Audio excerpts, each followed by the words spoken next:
NBA fans have always wondered, how is it that Kobe Bryant had only one MVP throughout his career?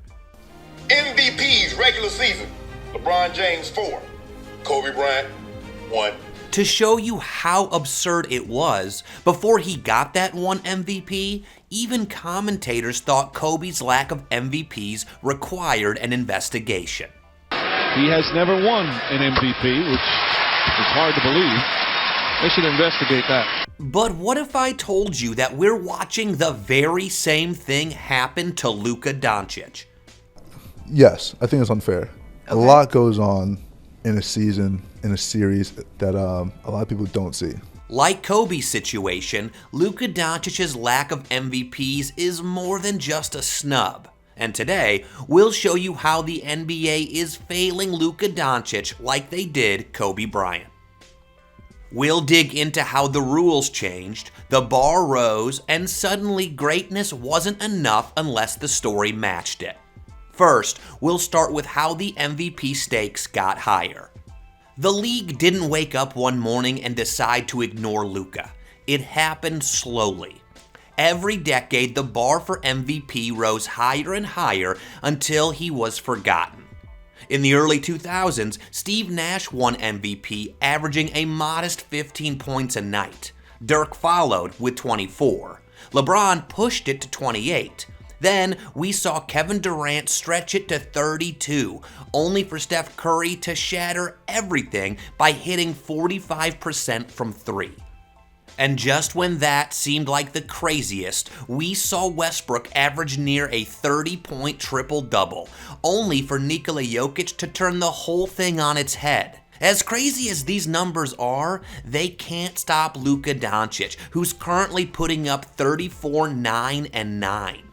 But the fact is that because of all that, Luka's numbers do not seem as crazy as they should be. So that means he can't get the recognition he deserves just by delivering spectacular performances. He needs more, and this was the same thing that happened to Kobe Bryant.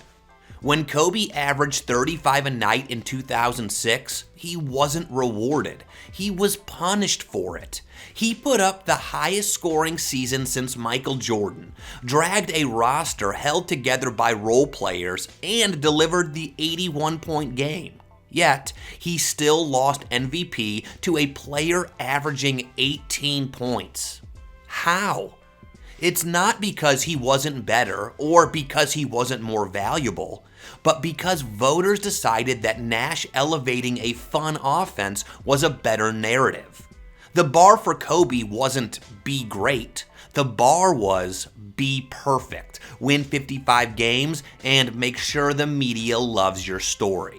This is the same thing happening to Doncic right now, and Jalen Brunson called it here. But when Luka was averaging damn near a triple-double, but their seed wasn't where people wanted it to be, they were like, oh, he shouldn't get an MVP because of seeding. I'm just like, why do certain narratives work for some of the people?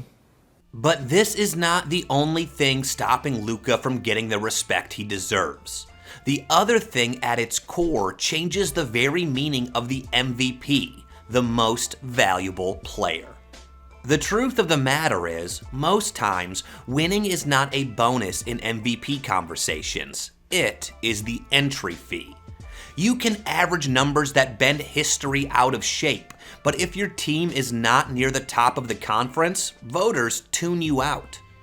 Year after year, Luka's stat lines have looked like they belong in a museum, but Dallas could not give him enough help to push his teams into the top three. So every season went the same. Luka produced magic, the Mavericks struggled to keep up, and his MVP case died before the debates even started. Kobe's story was the exact same blueprint. After Shaq left, the Lakers roster fell apart. He spent multiple seasons carrying lineups that would be forgotten in NBA history if not for him dragging them into the playoffs. The reward he got for that? Rejection from voters who preferred cleaner records and deeper rotations. When Kobe averaged 35 a night in 2006, the Lakers were only a 6th seed. When he averaged more than 31 the next year, they were 7th. And in 2003, even with monstrous numbers, the team's 50 wins were not enough to compete with Duncan's 60. Kobe was too good to ignore, but too alone to satisfy the narrative. Luka is now living the exact same script. This season, the difference is that Luka finally has the winning to match the production. A top 2 seed in the West and a top 3 record in the league. And yes, his production level is still through the roof.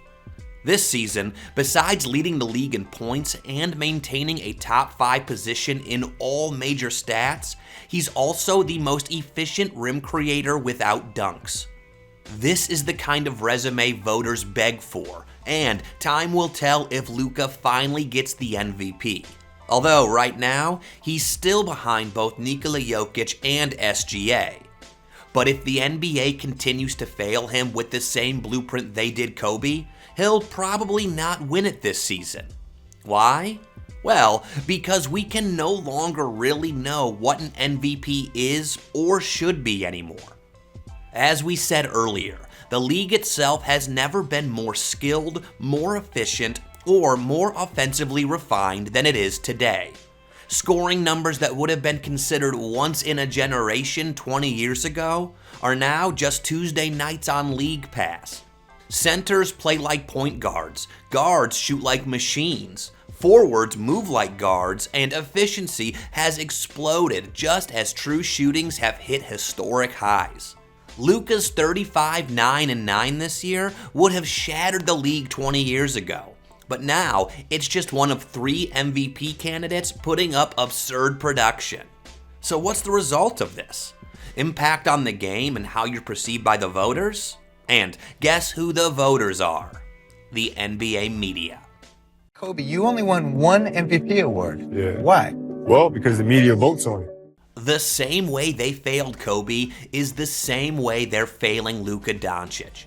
Numbers that would have been impossible to ignore by the fans are now being ignored because there are so many superstars doing wild things. So it's easy for voters with ulterior motives to discredit whoever they don't like. If nothing else, we all know people like Kendrick Perkins get a vote, and he has a lot of issues with European players like Jokic and Doncic. But it's not just him.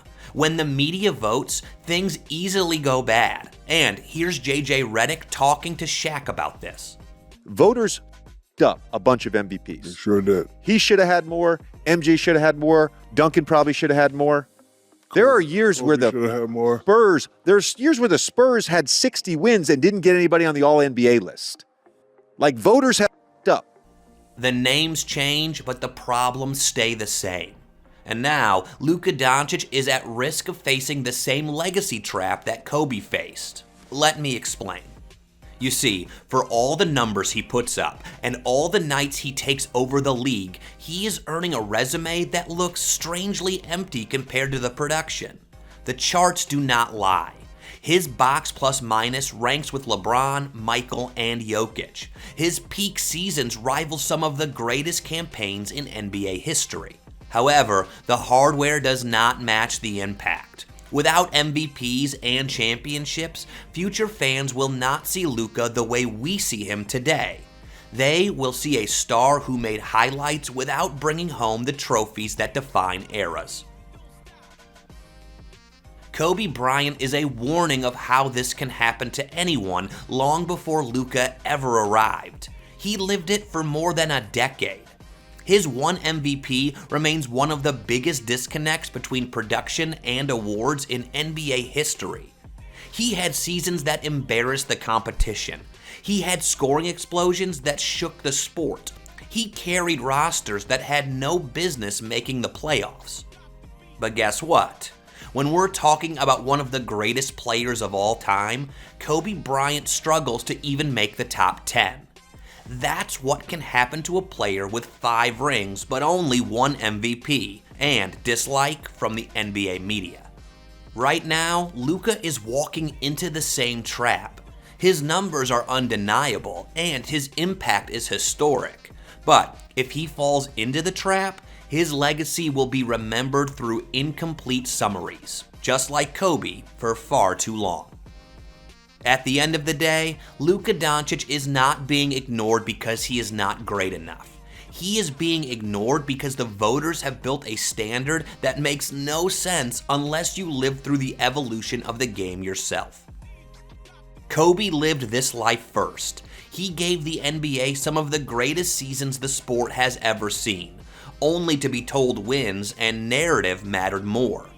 Luka is living the same story in a new era, one with even higher ceilings and even harder comparisons. And just like Kobe, his greatness is being watered down.